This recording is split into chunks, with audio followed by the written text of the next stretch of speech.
Have you ever stopped to think about the invisible forces that shape what you believe? Well, today we're diving deep into that very story. It's a journey about influence, one that stretches all the way from the birth of public relations to the algorithms that are, right now, curating the very screen you're looking at.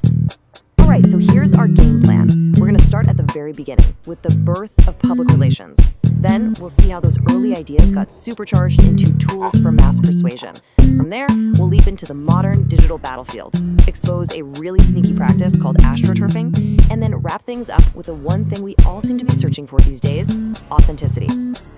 So, let's hop in the time machine and go back to the early 20th century. Industries are booming, things are changing fast, and this new profession pops up to manage the relationship between huge organizations and the public. At least, that was the official story. Now, if you look up the official definition, this is what you'll find. And on paper, it sounds pretty good, right? It's all about strategic conversations, building trust, making sure everyone benefits. The ideal is a respectful dialogue, not a monologue designed for control. But as you can probably guess, that ideal was about to get a serious reality check. See, one of the founding fathers of PR, a guy named Edward Bernays, had a totally different vision. And here's a fun fact. He was Sigmund Freud's nephew. So he wasn't just interested in starting a conversation. He was fascinated by the deep, unconscious stuff that makes us tick. And he was convinced he could harness it to shape public opinion on a massive scale. And his Torches of Freedom campaign is the perfect kind of mind-blowing example of his method. He didn't just sell a product, he sold an idea. By brilliantly linking cigarettes to the women's suffrage movement, basically framing smoking as an act of rebellion and power, he completely shattered a social taboo. The result? A huge new market for tobacco companies. It was a total masterstroke of psychological marketing. But, Bernays wasn't operating in a vacuum. His techniques were part of a much bigger trend.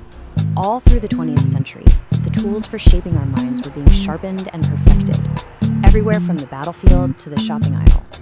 During World War I, for example, governments got really good at using mass propaganda to whip up nationalistic fever.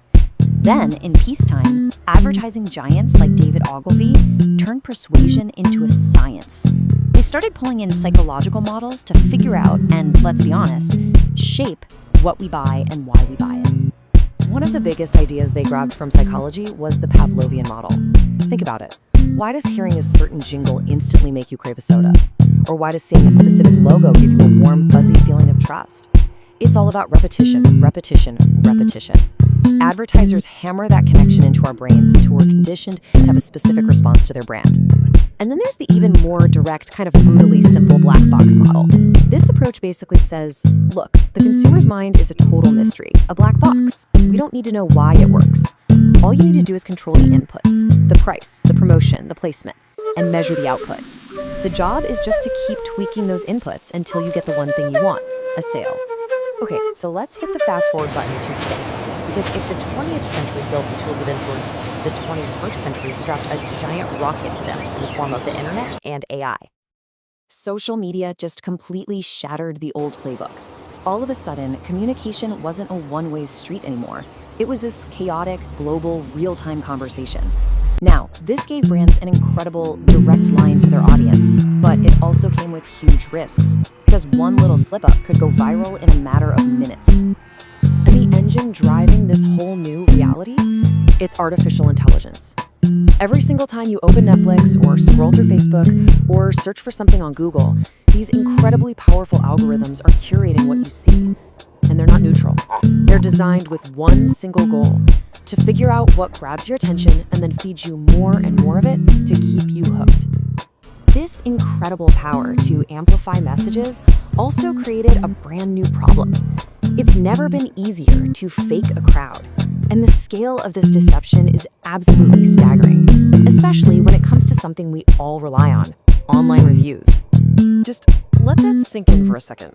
According to the experts, up to 1/3, 1 out of every 3 of all the consumer reviews you read online could be completely fake. Which leads to the obvious question, right? If they're not from real customers, who in the world is writing them? Well, the answer is a practice called astroturfing. It gets its name from that brand of artificial grass, because that's exactly what it is. creating a fake grassroots movement that looks 100% real. It's all about manufacturing the appearance of public support while hiding the corporate or political puppeteer who's really pulling the strings. And this stuff is everywhere. It's in those fake 5-star reviews for a new gadget, and it's in the fake 1-star reviews trying to tank its competitor. It's that army of social media bots that suddenly makes a political idea seem way more popular than it actually is.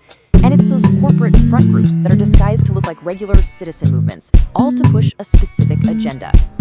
So, faced with this landscape of constant persuasion and, let's face it, potential manipulation, it's really no surprise that we've all become a little more skeptical. And in response to that, a really powerful counter-movement has started to emerge, and it's all built around transparency and trust. This new focus on being real creates this clear dividing line. On one side, you have ethical marketing, which is about being genuinely transparent and actually living your company's values. But on the other side, you've got the cynical copycat, things like greenwashing, where a company just slaps on an eco-friendly costume to look good without making any real change. It's basically trying to market authenticity itself. And lucky for us, consumers are getting way better at spotting the fakes. This whole new philosophy really boils down to a powerful truth for our skeptical times.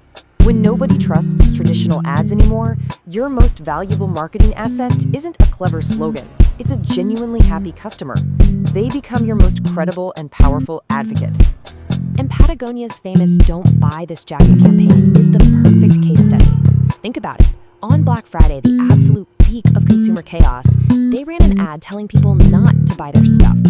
This completely counterintuitive move was perfectly in line with their environmentalist values. And the result? It generated a massive amount of goodwill and solidified a fiercely loyal customer base that absolutely trusts the brand. So, we've really come full circle, haven't we? From Edward Bernays using psychology to sell an idea, to algorithms personalizing our reality, all the way to brands trying to win back our trust with radical honesty. The technology and the tactics have changed like crazy, but that core tension, that fine line between persuasion and manipulation, is as relevant today as it's ever been. Which leaves us with a final and pretty critical question for all of us. In a world of engineered perception, where these powerful forces are constantly trying to shape what we think, what we feel, and what we do, how do you find what's